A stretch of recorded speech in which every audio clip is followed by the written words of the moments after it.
अच्युतरावांची परिस्थिती यथातथाच होती. त्यांना शिक्षणाची खूप आवड होती, पण परिस्थितीमुळे फार शिकता आले नाही. गावच्या शाळेतच 7वीपर्यंत शिक्षण पूर्ण केलं, पण मुळात हुशार होते. त्यांची लेखनशैली खूप छान होती आणि गणित खूप चांगलं होतं. गावातल्या पोस्टात कारकुनाचे काम करत होते. पूर्वीपासून त्यांच्या घरात मुलगी जन्माला आलीच नाही. अच्युतरावांना बहीणही नव्हती आणि त्यांना स्वतःला मुलगीही झालीच नाही. परिस्थितीही नव्हती म्हणून दुसरा चान्सही घेतला नाही. त्यांना लग्नानंतर 5 वर्षांनी विनायकी चतुर्थीला मुलगा झाला म्हणून नाव वरद ठेवले. अच्युतराव गणपतीचे भक्त होते. त्यांना सहचारिणी अंजलीबाई पण चांगली मिळाली. त्यांच्याही माहेरची गरिबी होती, पण अतिशय सालस, मितभाषी, संसारात राब राब राबणारी. घरची कामं करून लोकांचीही 4 कामं करत असे. अडल्या पडलेल्याला मदत करत असे. दळण, कांडण, टिपण, सारवणे, कुणाचे तांदूळ नीट करणे, ही सगळी कामे त्या करत होत्या. त्यांची एकच इच्छा होती, वरदला खूप शिकवायचे. वरद पण खूप हुशार होता. लहानपणापासून पहिला नंबर कधी सोडला नाही. अच्युतराव आणि अंजलीबाई सगळा पैसा वरदच्या शिक्षणासाठी खर्च करत होते आणि वरदलाही त्याची जाणीव होती. त्यालाही खूप शिकायचे होते. ग्रॅज्युएट झाल्यावर वरद म्हणाला, मी नोकरी करतो. पण अंजलीबाई आणि अच्युतराव म्हणाले, नाही, तू उच्च शिक्षित व्हावंस असं आम्हाला वाटतं. तू नोकरी करायला लागलास की अभ्यासात दुर्लक्ष होईल. असं काही करू नकोस बाळा. आम्ही आहोत ना, आमची एवढी इच्छा पूर्ण कर.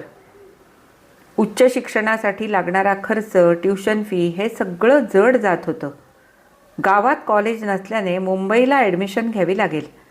तिथला हॉस्टेलचा, राहण्याचा, खाण्याचा खर्च करणं कठीण जात होतं. वरदने सुद्धा पार्ट टाईम नोकरी स्वीकारली, पण आईवडिलांना सांगितलं नाही. त्यांना वाईट वाटलं असतं. आपण मुलाच्या शिक्षणाला कुठेतरी कमी पडतोय हा सल त्यांच्या मनात राहिला असता, म्हणून वरद काहीच बोलला नाही. CA करत होता. 2 वर्षे कशी तरी गेली. अचानक अंजलीबाई आजारी झाल्या. वरद गावाला गेला. तालुक्याच्या ठिकाणी ॲडमिट केलं, पण खूप उशीर झाला होता. त्या काही हॉस्पिटलमधून परत घरी आल्या नाहीत. अच्युतराव एकटेच पडले. वरद म्हणाला, बाबा, मी आता शिक्षण सोडतो. अच्युतराव म्हणाले, नको रे असं करूस. तुझ्या आईची इच्छा पूर्ण कर. हातात घेतलंस ना शिक्षण, ते पूर्ण कर. तुझा बाप आहे अजून, झेपेल सगळं. माझी तू काळजी करू नकोस. वरद कचाट्यात अडकल्यासारखे झाले. त्याला दिसत होतं अच्युतरावांना पहिल्यासारखं काम होत नाही. त्यांची तब्येत खंगत चालली आहे. आई गेल्याचं त्यांनी खूप मनाला लावून घेतलं आहे. आपली परिस्थिती नाही म्हणून वेळीच आपण औषधोपचार केले नाहीत आणि म्हणूनच अंजली गेली. ही गोष्ट त्यांच्या मनाला खूप लागली होती. आईवडिलांची इच्छा पण होती, मी CA व्हावं. जर आपण शिक्षण अर्धवट टाकलं तर आईवडिलांचे परिश्रम अपयशी ठरतील आणि ते अपयश वरद पचवू शकला नसता. मग त्यांनी ठरवलं, काही करून हे शिक्षण पूर्ण करायचं. रात्रंदिवस अभ्यास करत होता. फुल टाईम जॉब करून पैसे कमवत होता. अच्युतराव थकले होते. त्यांनाही आता झेपत नसे. वरदने त्यांना समजावावे, बाबा, तुम्ही मला पैसे पाठवण्याची गरज नाही आहे. मी कसं तरी भागवेन आणि तुम्ही काम करू नका. तुम्हाला मी पैसे पाठवतो. शेवटचं वर्ष होतं आणि अच्युतराव पण आजारी झाले. वरदला नोकरी करून अभ्यास करणे झेपत नव्हते, म्हणून शेवटचे 2 महिने त्याने नोकरी सोडली व साठवलेल्या पैशावर तो कसा तरी गुजारा करत होता. पण नेटाने अभ्यास मात्र करत होता. कधी परीक्षा संपते आणि बाबांना बघायला जातो असं झालं होतं त्याला. संपली एकदाची परीक्षा आणि लगेचच रात्री तो गावाला गेला. अच्युतरावांची अवस्था बिकट होती. वरदला काळजी नको, त्याची परीक्षा चालू आहे, शेवटचं वर्ष आहे, तो आपल्या आजाराने डिस्टर्ब होईल म्हणून ते काही बोलले नाहीत. थातूर मातूर औषधं घेत राहिले. वरदने त्यांना हॉस्पिटलला ॲडमिट केलं.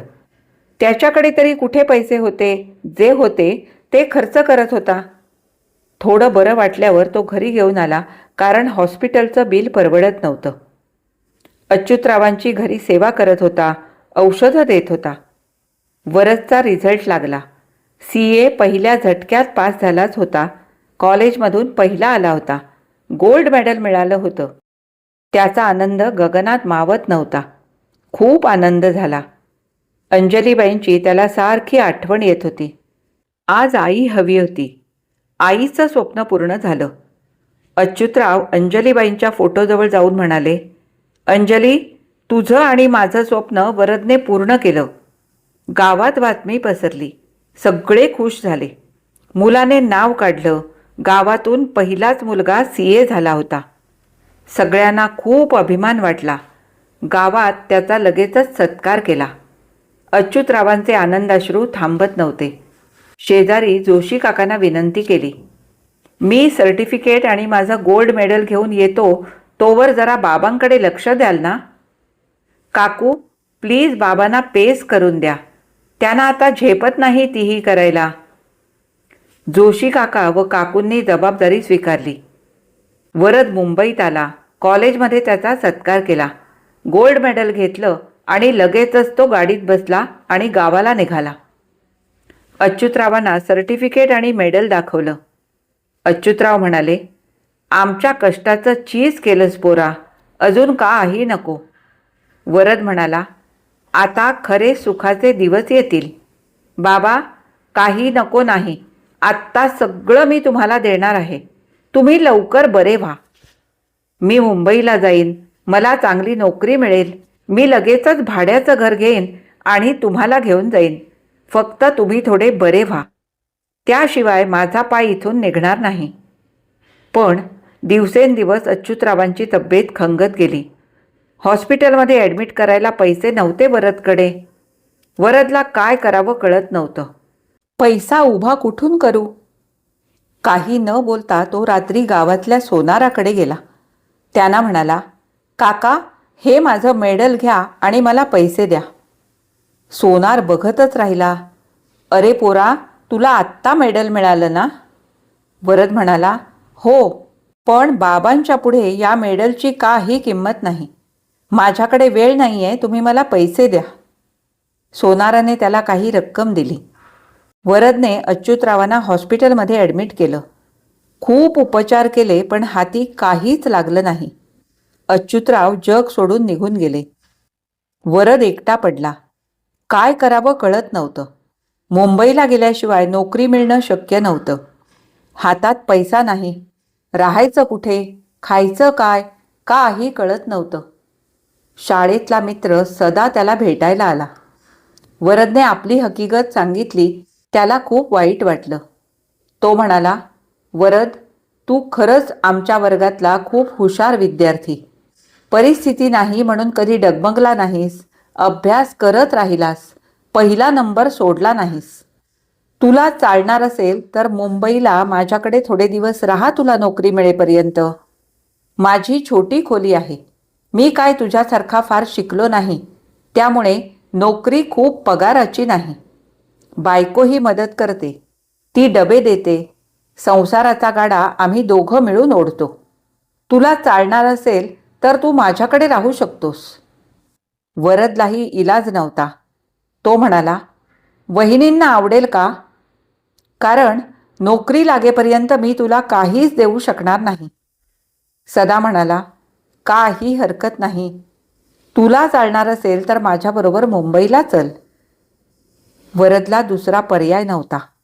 तो सदाच्या मुंबईच्या छोट्याशा जागेत आला. सदाच्या बायकोच्या चेहऱ्यावर नाराजी होती. साहजिकच होतं.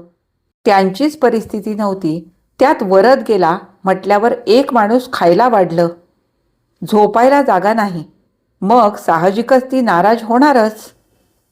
तो सदाच्या बायकोला म्हणाला, वहिनी, मला नोकरी लवकरच मिळेल, मग मी तुम्हाला पैसे देत जाईन. तिने नुसतीच मान हलवली, काही बोलली नाही. वरद रोज वेगवेगळ्या ठिकाणी जाऊन बायोडेटा देत होता. जगी ज्यास कोणी नाही त्यास देव आहे म्हणतात ते खरं. 15 दिवसातच त्याला कॉल आला. मुळात हुशार असलेला वरद इंटरव्ह्यूमध्ये पास झाला होता.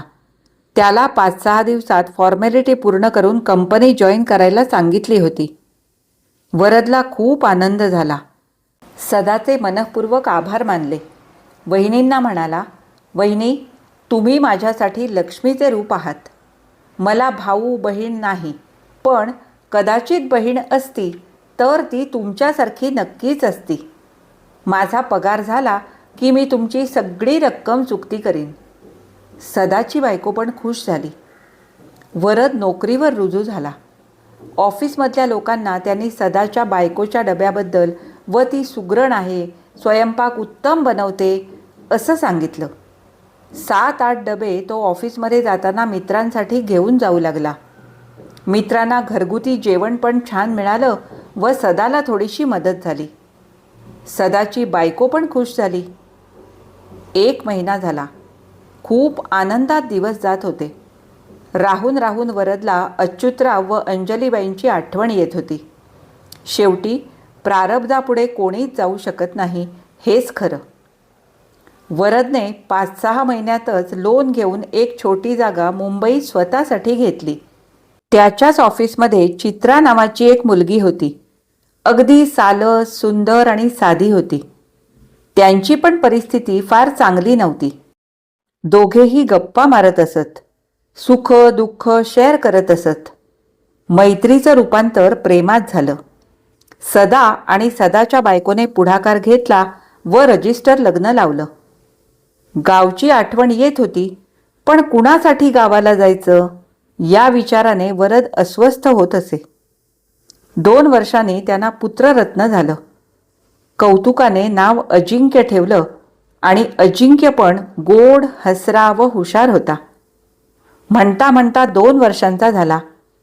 अचानक गावावरून फोन आला, वरद, तुला गावचे घर जे मोडकळीला आलेले आहे ते आणि त्या खालची जमीन विकायची आहे का? वरदच्या डोळ्यात पाणी आले. त्याला खूप अस्वस्थ वाटू लागले. चित्रा त्याला म्हणाली, मी किती दिवस सांगत होते, एकदा तरी आपण गावाला जाऊया. मलाही गावच्या देवाचं दर्शन घ्यायचं होतं. आपल्या वास्तूत जायचं होतं. सासू सासरे नसले तरी काय झालं? त्या घराचा उंबरा मला ओलांडायचा होता. त्यांचा आशीर्वाद घ्यायचा होता. ते काही नाही. आपण अजिंक्यला घेऊन गावाला जाऊया. मीही रजा घेते, तूही रजा घे.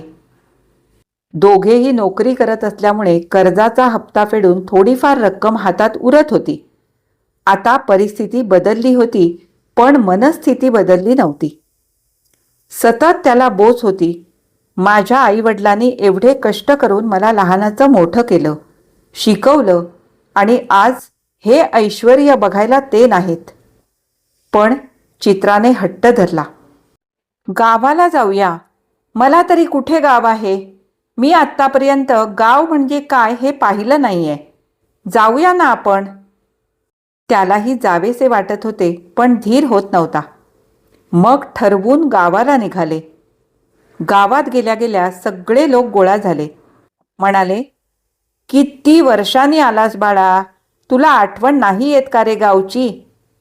वरद म्हणाला, अशी कशी येणार नाही? ज्या गावाने मला मोठं केलं, जिथे माझं सर्वस्व होतं, ते कसा विसरू मी? पण माझा धीर होत नव्हता. पण मला चित्राने धीर दिला. चित्रा मला इथपर्यंत घेऊन आली. शेजारच्या जोशी काकांनी व काकूने त्यांना जेवायला बोलवलं. चित्राने घराची साफसफाई केली, पण घर खूपच मोडकळीला आलं होतं. जोशी काकू म्हणाल्या, इकडेच झोपा. घरात काही फार नसेल. मुलगा पण लहान आहे, त्याला सवय नाही. घरातला पंखासुद्धा नीट लागत नसेल. मुंबईच्या माणसांना त्याची सवय असते. तो झोपायचा नाही, उगाच त्रास देईल. त्यापेक्षा तुम्ही इथेच थांबा. मग वरद, चित्रा आणि अजिंक्य जोशी काकूंकडेच राहिले. दुसऱ्या दिवशी गावदेवीची ओटी भरायला व काही मूळ गावातल्या देवांचे दर्शन घ्यायला तिघेही गेले. चित्राने सगळी तयारी आणली होती. दर्शन झाले आणि येताना सोनाराने हाक मारली. अरे वरद, इकडे ये. मी तुला फोन केला होता. तुझं घर आणि जागा विकायचं आहे का? तू काय ठरवलं आहेस? वरद एकदम शांत झाला आणि बोलू लागला. काका, ज्या घरात मी लहानाचा मोठा झालो, माझ्या आईवडिलांनी कष्ट केले, त्यांची आठवण व वास्तव्य अजूनही या घरात आहे. हे माझं घर नाही, मंदिर आहे. त्या मंदिरात देव दिसत नसले तरी अजूनही त्यांचे आशीर्वाद आहेत, म्हणून तर आज मी इथपर्यंत आलो. ते मंदिर मी कसं विकेन? मला जमेल तशी मी त्याची डागडुजी करणार आहे. ते घर मी पुन्हा उभं करणार आहे. सोनाराच्या घर विकण्याच्या भाषेने वरद खूप अस्वस्थ झाला होता. तो म्हणाला, काका, ते घर मी कदापि विकणार नाही. यापुढे प्लीज मला असं कधीही विचारू नका. येतो मी. सोनार म्हणाला, अरे थांब थांब, तू पहिल्यांदाच बायकोला घेऊन माझ्या घरी आल्यास असा कसा जाशील? चहा तरी घे. वरद म्हणाला, नाही काका, मला काही नको, येतो मी. पण सोनार ऐकायला तयार नाही. चहा नको घेऊ, पण 1 मिनिट थांब. तू तुझ्या लेकाला पहिल्यांदा माझ्याकडे घेऊन आलास. माझाही तो नातूच आहे. ही मी विनंती करतोय, 5 मिनिटं थांब. आलोच, तू थांब. वरद नाईलाज म्हणून थांबला. तेवढ्यात सोनार काका आत गेले आणि 5 मिनिटांनी बाहेर आले. बरोबर काकूही आली. त्यांनी चित्राला कुंकू लावलं, नातवाला टिळा लावला आणि सोनार काकांनी अजिंक्यच्या गळ्यात लाल दोऱ्यातलं एक पेंडंट घातलं. चित्रा म्हणाली, हे काय, एवढं काय देताय? वरदचं लक्ष गेलं. सोनार काकांना त्याने मिठी मारली. काका, अजून जपून ठेवलं आहे तुम्ही हे? सोनार काका म्हणाले, विद्या विनयेन शोभते. तुझी अफाट मेहनत, तुला मिळालेलं यश, तुझ्या आईबाबांचे कष्ट, हे सगळं तू पणाला लावलंस. त्यावेळी तुझ्याकडे पैसे नव्हते, म्हणून तुझं गोल्ड मेडल तू माझ्याकडे गहाण टाकलंस. पण मला विश्वास होता तुझ्या बुद्धिमत्तेवर, तुझ्या हुशारीवर, तुझ्या कर्तबगारीवर आणि अच्युतराव आणि अंजलीबाईंच्या कष्टावर. म्हणून आजवर मी हे जपून ठेवलं. मला तुझी परीक्षा घ्यायची होती. तू मुंबईत स्थायिक झालास, तुला गावच्या घराची किंमत आहे की नाही, म्हणून मी मुद्दाम तुला विचारलं की घर विकतो आहेस का? अरे, ते घर जागा विकत घ्यायची माझी लायकी नाही. ते तुझं दैवत आहे, ते तुझं मंदिर आहे, ते तुझं सर्वस्व आहे. ते मी नाही घेणार. हे पेंडंट मी त्यासाठी जपून ठेवलं. तू तुझ्या अभ्यासाच्या परीक्षेत उत्तीर्ण झालास, गोल्ड मेडल मिळवलंस, पण आज तू खऱ्या आयुष्याच्या परीक्षेत खूप मोठ्या मार्काने उत्तीर्ण झालास. हे तुझं गोल्ड मेडल मी मोडलं असतं तर मी स्वतःला कधीही आयुष्यात माफ करू शकलो नसतो. ते तुझं आहे व तुझंच राहणार, म्हणून मी तुझं तुला परत करत आहे. वरद म्हणाला, मला तुम्ही घर विकण्याबद्दल विचारलं म्हणून तुमचा राग आला होता, पण आज तुम्ही जे माझ्यासाठी केलंय त्याची परतफेड मी आयुष्यात नाही करू शकत. चित्रा, माझं मिळालेलं गोल्ड मेडल याची खंत मला खूप होती, पण मी कधी बोलून नाही दाखवली, कारण ते पैसे खर्च करून सुद्धा मी माझ्या बाबांना वाचवू नाही शकलो ग. पण ह्या काकांनी ते ठेवलं. मला ते परत मिळेल असं स्वप्नात सुद्धा वाटलं नव्हतं. काका, तुमचे पैसे मी चुकते करीन. सांगाल काका मला किती पैसे झाले? सोनार काका म्हणाले, या मेडलचे पैसे तू मला देऊन मला लाजवू नकोस. गावात अजूनही माणुसकी शिल्लक आहे. त्यावेळेला मी तुला असेच पैसे दिले होते. तू मेडल दिलंस तेव्हाच मी ठरवलं होतं, हे मेडल मी कधीही मोडणार नाही. हे तुझं यश, ते तुला मी परत देणार. गावात अजूनही माणुसकी शिल्लक आहे आणि तूही तितकाच चांगला आहेस. यशाच्या उच्च शिखरावर जाऊन सुद्धा तू अजूनही साधाच आहेस, हेच माझ्यासाठी पुरेसे आहे. तू तुझ्या आईबाबांचे घर सुधारणार आहेस, म्हणजे या गावात येत राहशील. आमच्या गावातलं घर कमी होणार नाही, यातच सगळं आलं. एक मात्र काम कर, हे मेडल दिल्याचं परतफेड म्हणून काही नाही, गावातल्या मातीला विसरू नकोस. येत जा मुलाबाळांना घेऊन. एवढं करशील ना आमच्यासाठी? वरदला हुंदका आवरला नाही. तो मानेनेच हो म्हणाला व निघाला तिथून. ते सुवर्णपदक घेऊन घरी आला, आईबाबांच्या फोटोजवळ ठेवलं आणि म्हणाला, आई बाबा, तुमचे कष्ट, तुमची माणुसकी आणि तुम्ही केलेले माझ्यावरचे संस्कार आज फळाला आले. त्यांनी मनाशी निर्धार केला, हे गावचं घर नव्याने बांधायचं. तिथे मुलांना टायपिंग शिकवायचं, कम्प्युटर शिकवायचा, म्हणजे त्यांचं मुंबईसारख्या शहरात अडणार नाही आणि वर्षातून सणासुदीला या घरात यायचं. असं ठरवूनच चित्रा आणि वरद अजिंक्यला घेऊन मुंबईला परतले. ही कथा इथेच संपली. अनघा देव यांनी लिहिलेली गोल्ड मेडल ही छोटीशी कथा तुम्हाला कशी वाटली हे मला कमेंट करून अवश्य कळवा. आवडली असेल तर लाईक करा, जास्तीत जास्त शेअर करा आणि माझ्या चॅनलवर नवीन असाल तर चॅनलला सबस्क्राईब करून सोबतचं बेल आयकॉन दाबायला अजिबात विसरू नका. आता आपण पुन्हा भेटू अशाच एखाद्या छानशा नवीन व्हिडिओमध्ये. तोपर्यंत मी तुमचा निरोप घेते. धन्यवाद.